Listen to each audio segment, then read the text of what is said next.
Welcome to Shivani's kitchen. আশা করি তোমরা সবাই ভালো আছো, সুস্থ আছো। তো আজ আমি বানাতে চলেছি চিংড়ি মাছের ভাপা। প্রথমে চিংড়ি মাছে অল্প একটু নুন আর একটু হলুদ মাখিয়ে নেব। নুন হলুদ তো মাখানো হয়ে গেছে, এবার এটা এক সাইডে রেখে ভাপার মশলাটা করে নেব। তো ভাপার মশলাটা আমি গ্রাইন্ডার জারে করব, তোমরা চাইলে শিলেও বেটে নিতে পারো। নিয়ে নিচ্ছি 2 চামচ সর্ষে আর 2 চামচ পোস্ত, 1 চামচ জিরে, 4টে কাঁচা লঙ্কা, হাফ চামচের মতো নুন আর হাফ চামচ হলুদ।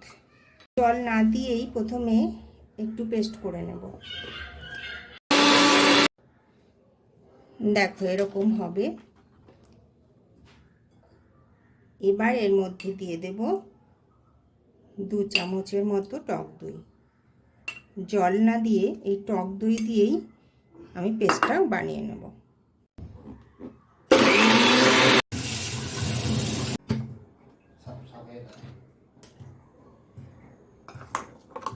তো দেখো কত সুন্দর পেস্ট হয়ে গেছে। একটা বাটি নিয়ে নিলাম, এবার এই পুরো পেস্টটা এই বাটির মধ্যে ঢেলে নেব।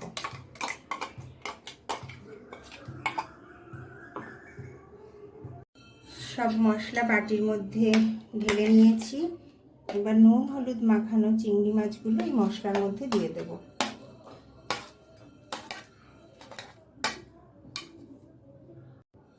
আর দিয়ে দেব 3-4 চামচের মতো সর্ষের তেল।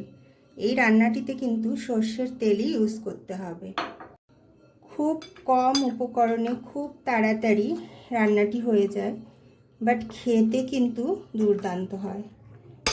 তো ভালো করে মশলার সঙ্গে মাছগুলো মাখিয়ে নিচ্ছি।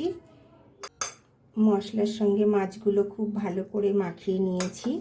এভাবে 1 থেকে 2 ঘন্টা আমি রেখে দেব, যাতে করে এই মশলার সঙ্গে মাছগুলো খুব ভালোভাবে ম্যারিনেট হয়। একটা টিফিন বক্স নিয়ে নিয়েছি, এর মধ্যে এই ম্যারিনেট করা চিংড়ি মাছগুলো মশলা শুদ্ধই ভরে নেব।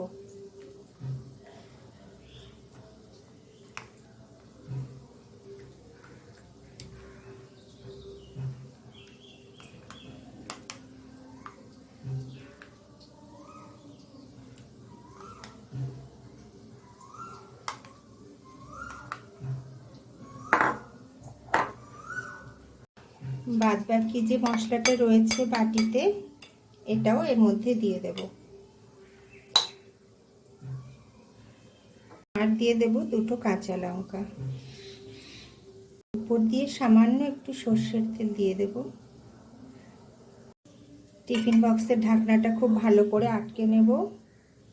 একটা প্রেসার কুকার নিয়ে নিয়েছি। প্রেসার কুকারে দেখো কিছুটা জল নিয়ে নিয়েছি, আর তার মধ্যে দিয়ে দিচ্ছি এরকম একটা বাটি। তোমাদের কাছে কোনো স্ট্যান্ড থাকলে সেটাও দিয়ে দিতে পারো। স্ট্যান্ড বা বাটি দেওয়া এই জন্য যাতে করে এই টিফিন বক্সটা পুরো ডাইরেক্ট জলের উপরে না বসে। জলের উপরে বসলে কি হবে, জলটা যখন ফুটবে তখন টিফিন বক্সটাও আপ ডাউন হতে থাকবে, আর তখন বক্সের মধ্যে জল ঢুকে যেতে পারে। আর জল ঢুকে গেলে কিন্তু রান্নাটা অতটা বেশি টেস্টি হবে না খেতে।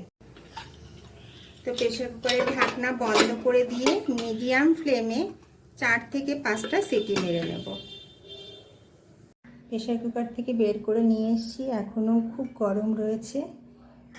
তো দেখো এরকম হয়েছে।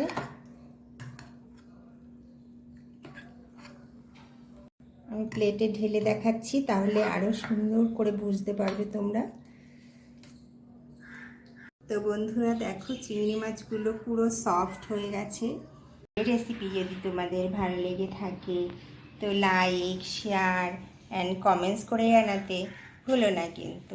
আর আমার চ্যানেলের নতুন বন্ধুদের কাছে চ্যানেলটি সাবস্ক্রাইব করে পাশে থাকা বেল আইকনটি প্রেস করে আমার সঙ্গে থাকার জন্য অনুরোধ রইল।